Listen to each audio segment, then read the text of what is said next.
The quick brown fox jumped over the lazy dog.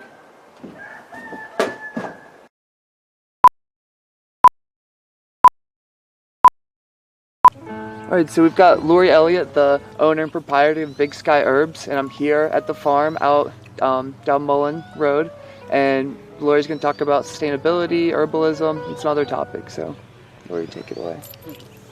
Thanks, Jordan.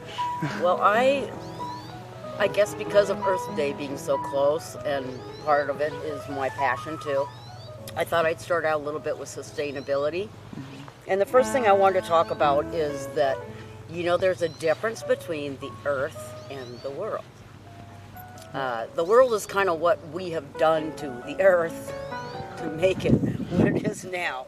And I'll talk to you a little bit about sustainable growing. It's really a step above organic because it takes in the local region so that when you're talking about sustainability, it's not trying to, cast everything all across the world, but you want to really take care of your little area. It's kind of like they talk about how money makes the world go around.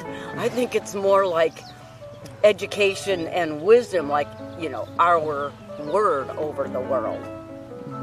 So with sustainability, the main idea of it, though, is to keep your little environment sustainable, as in to be able to be alive, to be vibrant, to be productive. And when I say that, I've widened my horizons a little bit. I grow herbs, and I'm even going to forecast a whole bunch of poppy in the front of my yard. So not just for eating and drinking, but, for our enhancement in every part of our life. So that's something I'm thinking of. I've been involved with sustainable growing for about 25 years. So that's, and I've learned a lot along the way. But another thing I wanted to bring up was that being self-sufficient within my means is kind of my focus. I believe that, it makes more sense for us to live within our means and then do what we can do to make our lives, our little area of the world, the best, and then spread it out. And I feel like that means education and wisdom. So not only just learning about different things, but also applying them. When you learn by doing a lot. So that's my other idea on sustainability. So you mentioned that, so you said that sustainability goes past organic, and it seems like you need to have some government USDA approval to use that label organic. So I'm wondering your thoughts on that and kind of like how that matches up where organic can just be a label versus local and sustainable is more of, like you said, like interacting with your own area. Yeah, I know, I guess I'm kind of an old hippie. I'm a little bit on the rebellious side. I've also been called an earth muffin.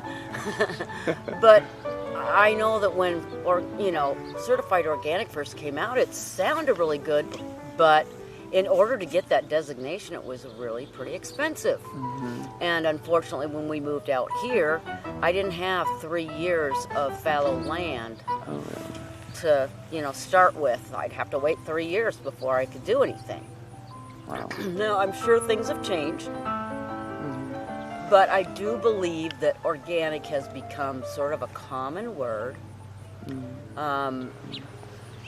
It's great when things are organic, but you realize you can use organic things and process them to the place where they aren't really acting like the earth at all. So processing does make a big difference, I believe. But the main thing is that sustainability is a lot more responsible. You can have big industry call their stuff organic. And many times by our, what we know, that seems right. But I also feel like sustainability is taking what's around you and making it better, making it so it can hold its own, so it can act like what it's supposed to act like, and you working with that and sharing that. Yeah. So that's kind of my whole thing. I grow sustainable herbs. So if that makes some sense to you. It does, yeah. Organic doesn't tell the whole picture. It's kind of like these minimum guide, and they can be good. I'm not, disparaging the concept, but it seems like when there's minimum standards for organic, then mass-produced farming is just going to meet those standards, but it's not going to have a sustainable or lasting relationship with the land that they... For instance, one of the things that I do know with a lot of industrial growing operations is that they keep using the same soil over and over again, and then they use a processed fertilizer on it. Might be organic, might even be, something that has chemicals in it. I don't want to get into that, but that can happen too.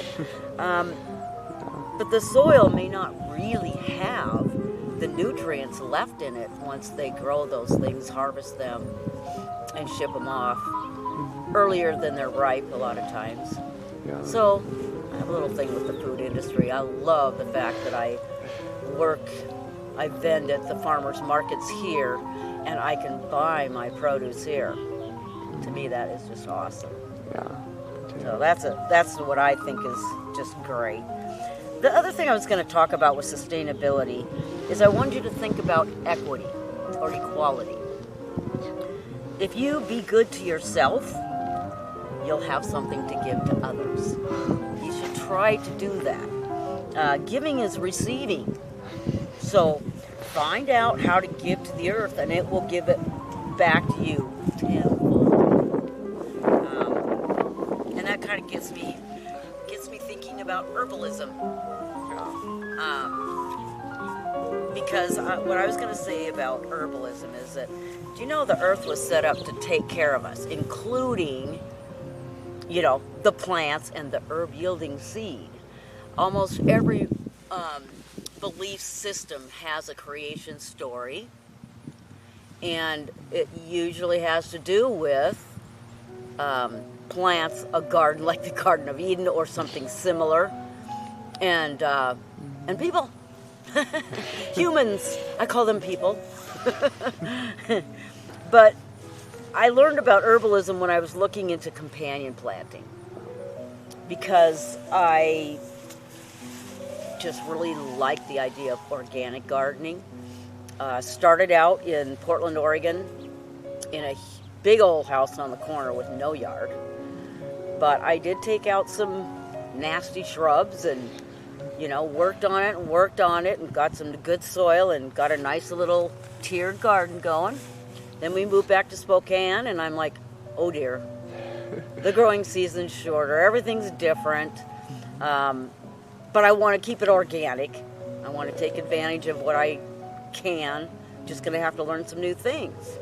So one of the things that I learned about was companion planting. It just kind of came up because I wanted to set up a nice organic vegetable garden. And it turns out there's a whole lot of herbs that grow really well with specific vegetables. So I got pretty intrigued by that. And I learned that, one of the things they talked about was lamb's ear next to ears of corn. And I went, what the heck is lamb's ear? So back then I had to go to the library and actually check out a book. Of course, because it was a book, on herbs, it was also a book on herbalism. And the history of herbalism just really intrigued me.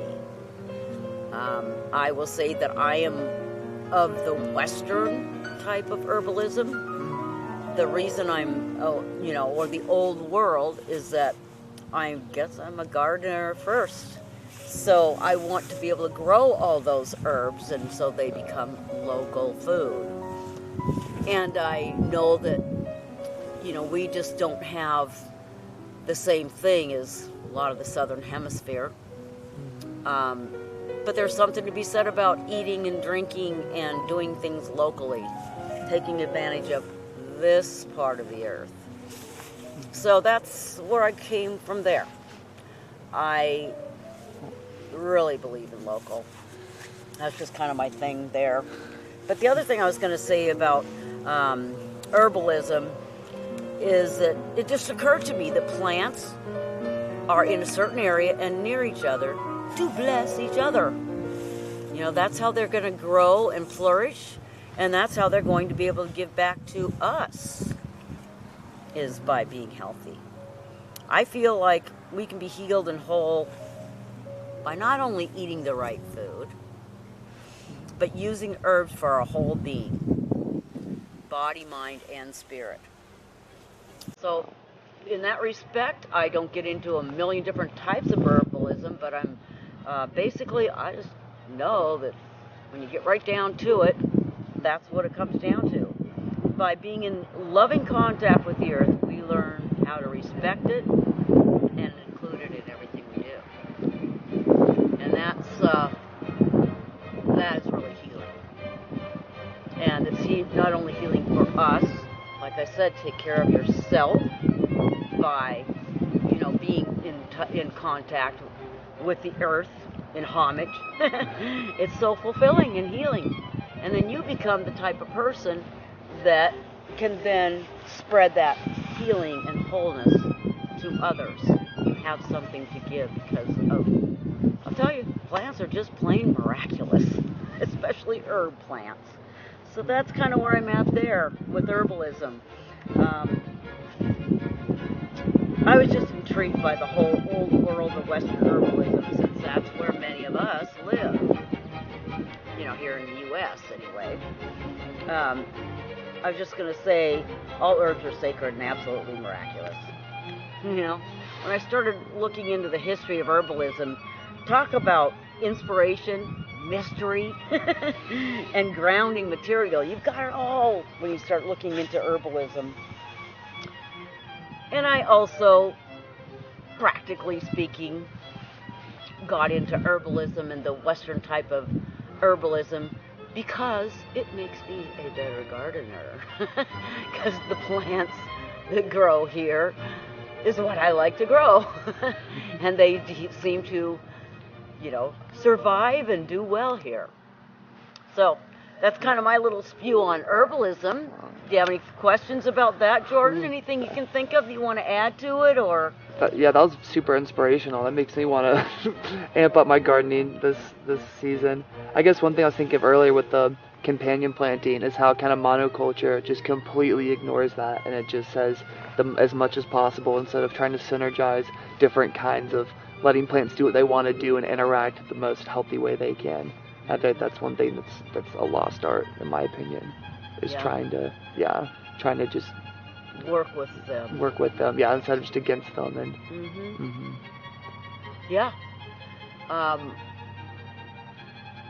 the next, which kind of made me, you know, get to my third topic that I'm obviously very passionate about, and that is gardening. I was just going to say, in our neck of Montana, we need to start some things indoors if we want to harvest them before the end of the season. You know, I love being outside. I love doing it all outside. But, the fact is, you know, we've got to maybe help it along a little bit. Doesn't mean we have to spend a lot of money. It just means that we, you know, have to give it a little bit of love and light, maybe a little heat. That'll really help a lot. I've learned that even with some of the permaculture I'm learning to employ, it's a necessity, as is some type of greenhouse for heat and light. So, hence I have a greenhouse too, and maybe we'll walk around and just see some of those things after we get done talking a little bit. But, you know, how I've kind of just, you know, evolved. Permaculture is just one of those things that, you know, it is kind of permanent culture where you're going to think of it as permanent, not something like our, you know, throwaway things that we get involved with a lot. I don't think the earth is something to throw away, you know, or to just, you know, ravage and move on to a new spot. I really like it out here. I don't have a ton of materialistic things. I just love the idea of being able to garden. Remember the creation stories?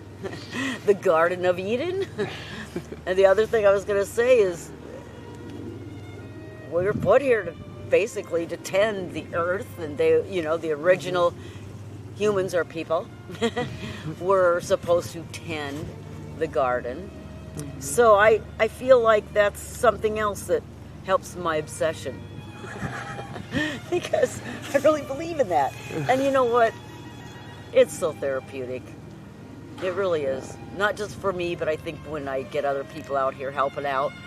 Some people have never even, done anything with the dirt, so to speak. And they really get into it. It just is amazing how it can be a great form of meditation or prayer or whatever you want to call it. And it just feels really good. Another interesting thing, recently we've been trying to eat better at my house. And we've chosen a couple of diets to mostly just to get us cooking. Now that I'm working part-time and my husband's retired, we have a little more time to cook. And the first thing that's happened with us since we started looking into different recipes for different things is that we're cooking with fresh food. And that is just so much better than, we would cook, but it'd be frozen food. And it just isn't the same. And now, like I said, I can bring home fresh veggies. I can bring home even grain-fed meat, meat that's grain-fed here, locally. I just am really impressed with how I feel so much better just doing that. And then, of course, for instance, the Mediterranean diet that we're on now, one, they do use a lot of herbs. Some of them are not from here. There's a few, the Mediterranean embodies 20 countries. But it's really, as they said at the beginning of the book, it's really not a diet, it's a lifestyle. And so they get into exercising. One of the first things they tell you to do is to tend a garden. I'm like, okay, that's for me. I'm doing something right. Yeah.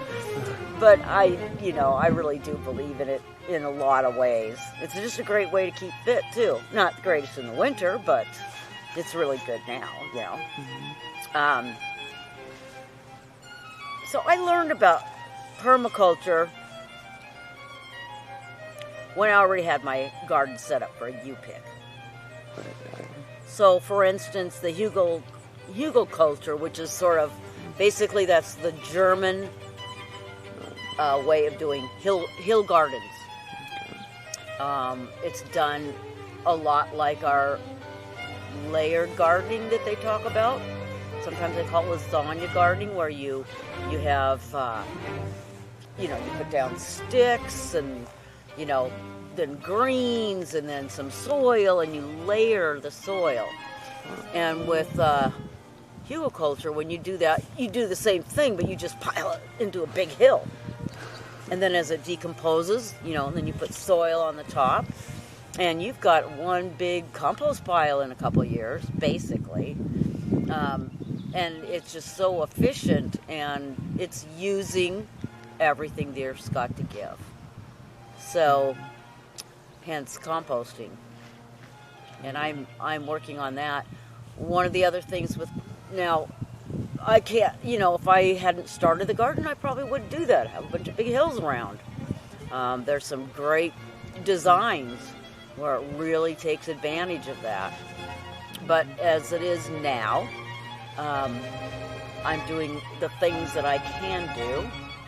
One of the things is, one of the things I learned, sometimes you almost have to think like an animal, a grazing animal. If there's nothing on the ground, Mother Nature will put something there. It may or may not be what you want to have there. I do believe in a lot of medicinal weeds, but sometimes they choke out the other stuff too. So that's part of tending. That's a big part of it. That's all I know about, permaculture. The other thing is, I'm using, my next door neighbor has a lot of deciduous trees, so I'm using his leaves. And unfortunately, the way our weather kind of hiccups in the fall, this year was probably the first year I really got all the leaves that I needed just from, what blew over here and what they had in their yard. I've in the past had college interns that would pick up all the leaves from the university district and bring them over, and I'm not opposed to that still, but if I can get them here, that's great. And, it just makes it that much more local.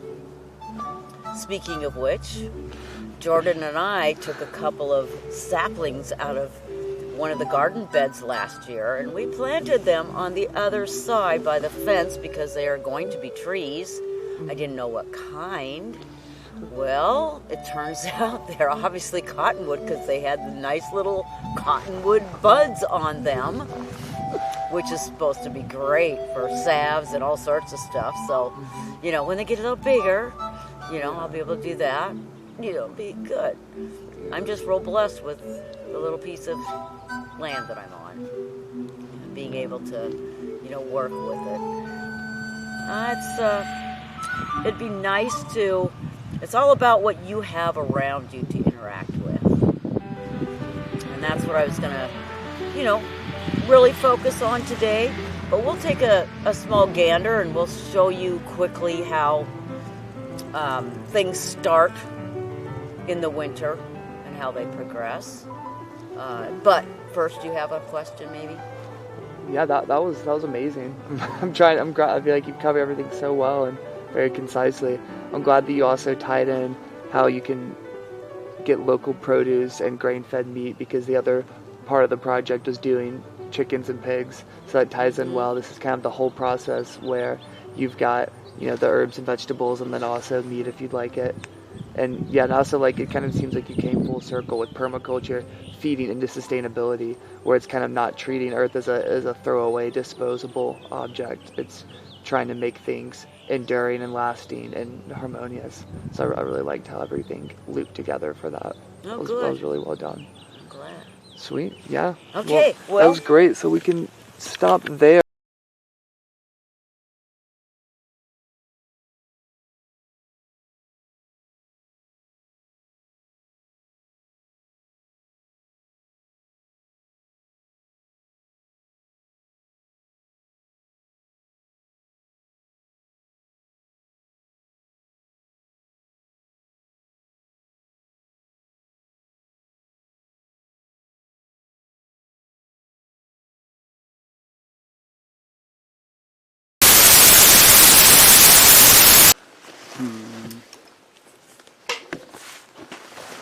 And I try to start kind of at the top here and work my way down, just so that you're not working above your.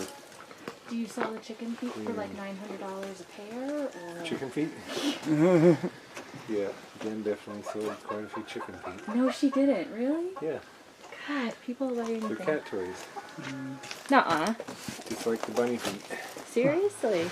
Yeah. Bunny feet are good luck, I've heard. Always would sell out of her bunny feet. I can kind of see bunny feet, but not chicken feet. Yeah. They're just a nice, like, Pickled pig's dog feet. treat, animal treat. Yeah. I know when I was Osiris, the last dog Shania had. Oh, did he get rehomed again? Yeah, he got rehomed. Oh, I thought it was a little quieter here. Yeah. Was he, He killed 3 chickens while he was there. But before we caught him, or found him, he had already eaten the feet. It's the first thing he ate. Interesting. Sweet. Do you mind walking through the steps? Nope, don't mind at all. Steps. Just relearned, like. So, kind of what I like to do is just make a first cut down each leg to the I don't know, the center here, and then afterwards you start at the butt kind of and move your way out, He might be twitching a little bit still, but he's definitely, his neck is just broken totally. I'm sure he can't feel anything. I guess that's how you run around with the chicken with his head cut off. They still have the twitching. Yeah, their body wants to keep going.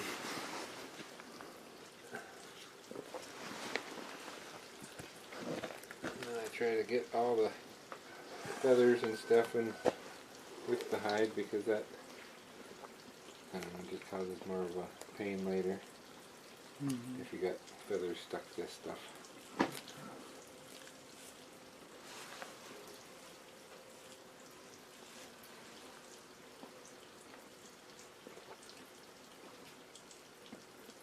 And this is a tough rooster. I should have showed you on an easy hen. What's the difference between roosters and hens? The hens are usually a lot like more tender, easier. They're not as tough. And a young rooster isn't too tough either, but this is not a young rooster. Veteran.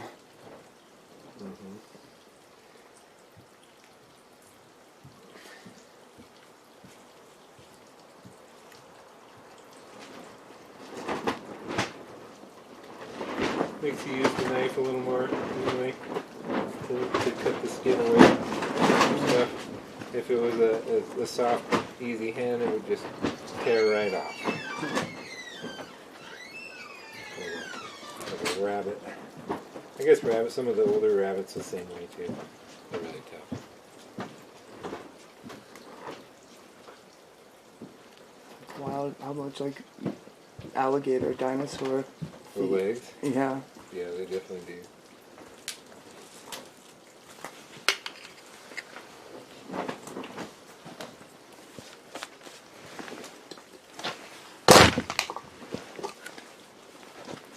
Okay. Okay. What do you think? So then, what I've been doing, I guess, is finding the butthole and then making a cut on one side of it for one, going one way, and then after you pull that skin back, you come back and you cut on the other side of the butthole and go the other way. Is it like a sack you're looking for? Or is it? What? Are you looking for a sack? Like what's the... No. Not really. I'm just, I guess the less you cut into the guts, the better. Like you could probably cut the end of the butthole off and it would just suck itself up into its body. But then it's probably going to be like juicing out a little bit of gut stuff. And I want to avoid that.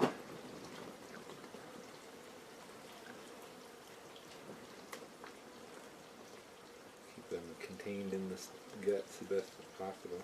All the shit.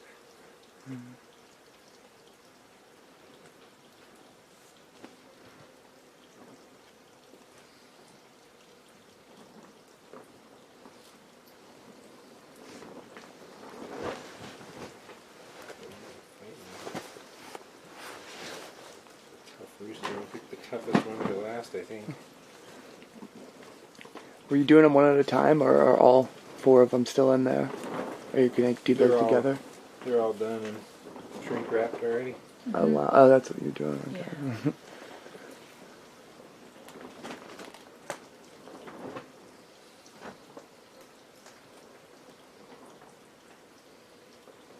This is my least favorite part of butchering chickens. It's like it's just fighting you every step.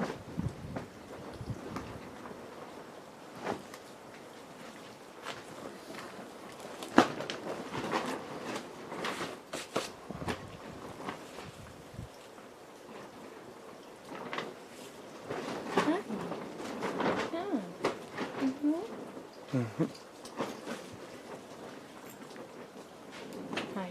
Were you getting jealous? Are you getting jealous? You are. You're such a pretty girl. Yes, you are. And then I come back and just on the other side, right, this tail, group of tail feathers, I like Cut to it just take the whole thing off all at once. Wow, that's just like a clean sheet you're just peeling off. Essentially that's kind of what you want to do. Nope. Nope.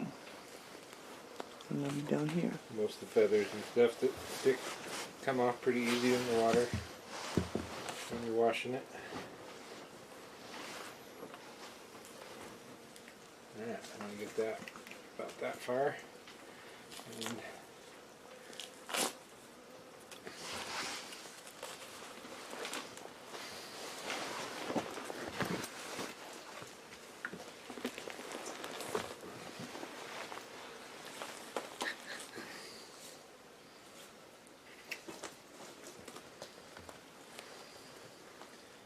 this time I can get a little farther without relief cuts, but this thing is so stinking tough.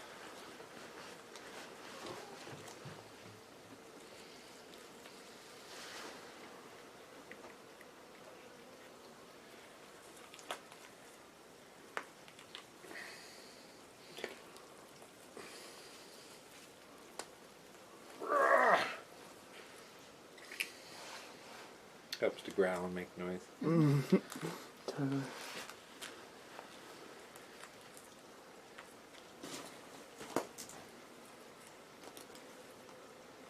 And then at the joint, you kind of just cut around the side of the joint and then bend it and twist it a little bit. And it usually pops out of its socket. And that gives you an easier way to cut through. I see. So that you're not trying to cut through the bone, essentially. You're just cutting some tendons so that you can get them to come apart.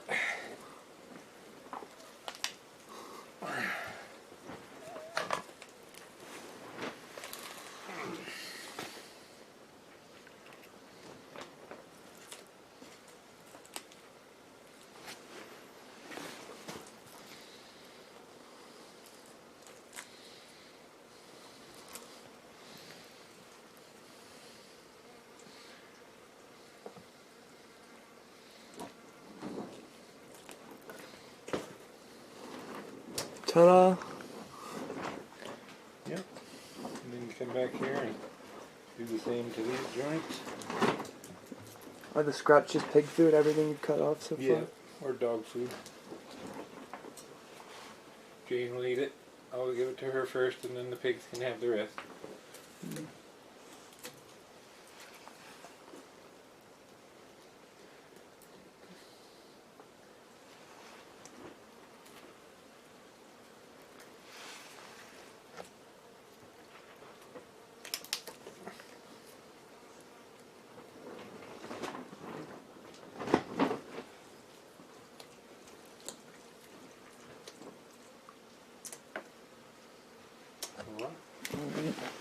Step inside and make sure the abdomen is big enough hole for you to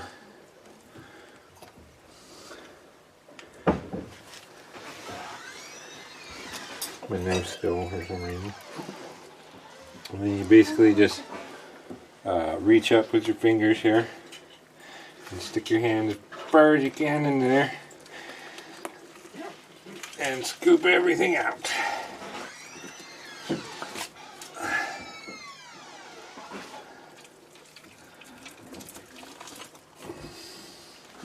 That's the gizzard. It's for chewing up the food. There's his testicles. Oh wow. They're so big. Wow, that's very surprising. Maybe those are his. I don't know what else they would be. Me neither. There's a liver and a heart. Boom. So yeah, those are testicles. Wow. Those are biggest testicles I've ever seen on such a small critter. Goodness, yeah, proportionally, that's something.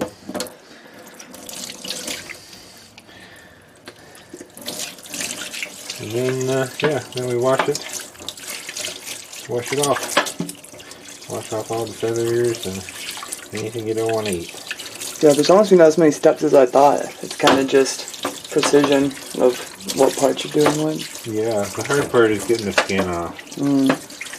That's the hardest part. Because the guts come out pretty easy, and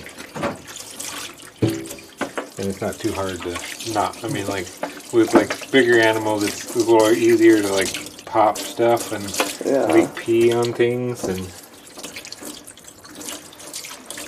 wow. So the first step, so whenever you're picking off all of the skin and feathers, that's obviously called butchering. Is this still butchering, or does this have a different name of like processing? I would say it was still part of the butchering, processing your livestock. Yeah.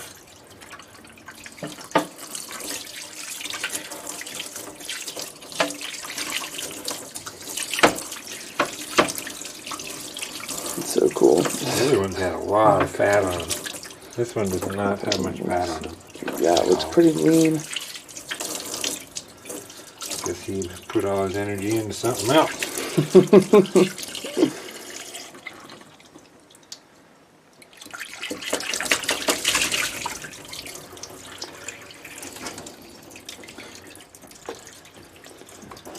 And the neck is getting kind of bruised up and stuff, so I'm gonna cut most of it off.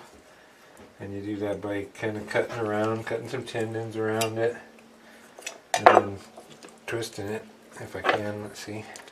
A little bit harder too because it's slimy. Mm-hmm. But give it a twist and that separates the bones, and then you get the knife in there. Easy enough. Yeah, otherwise it's really hard to get the knife to go through it.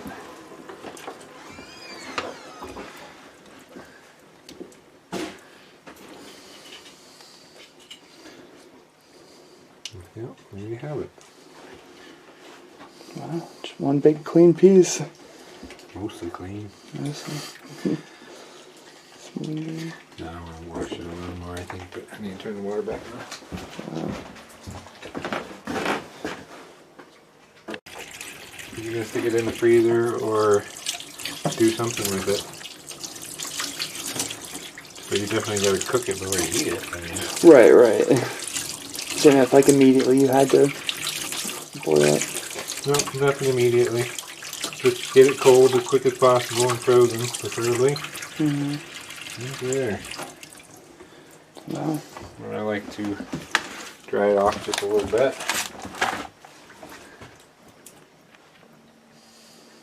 Drip dry.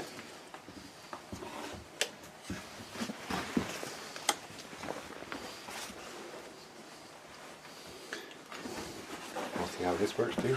Yep, let me know if I'm in your way. I definitely have been. I just figured out how to use this thing just a moment ago.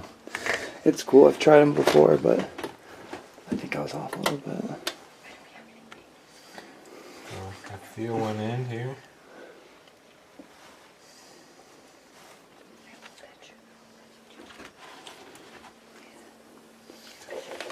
And so I guess the main options would be like canning, smoking, freeze dry, vacuum seal. Yep. Those are probably the best ones, yeah.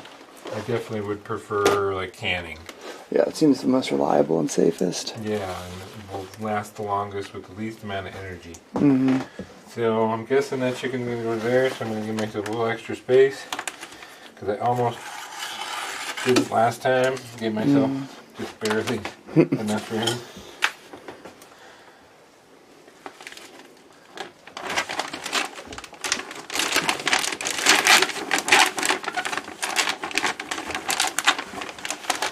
I think this will look cool in fast motion too, like the shrink wrap and the cleaning process. And the trick here is to get the end of this to be in this space, because that's where the suction comes from. Is it heat also that seals it? Yeah, this is sucking, and then this strip heats it up. I gotcha, okay. And so if you go too far, it won't suck. Not enough, and it isn't going to seal it right. I see. So you got to get that just right. See if it works. Is it working?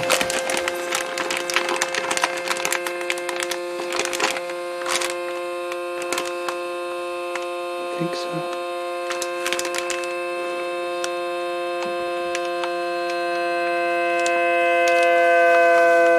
juices. That's not good.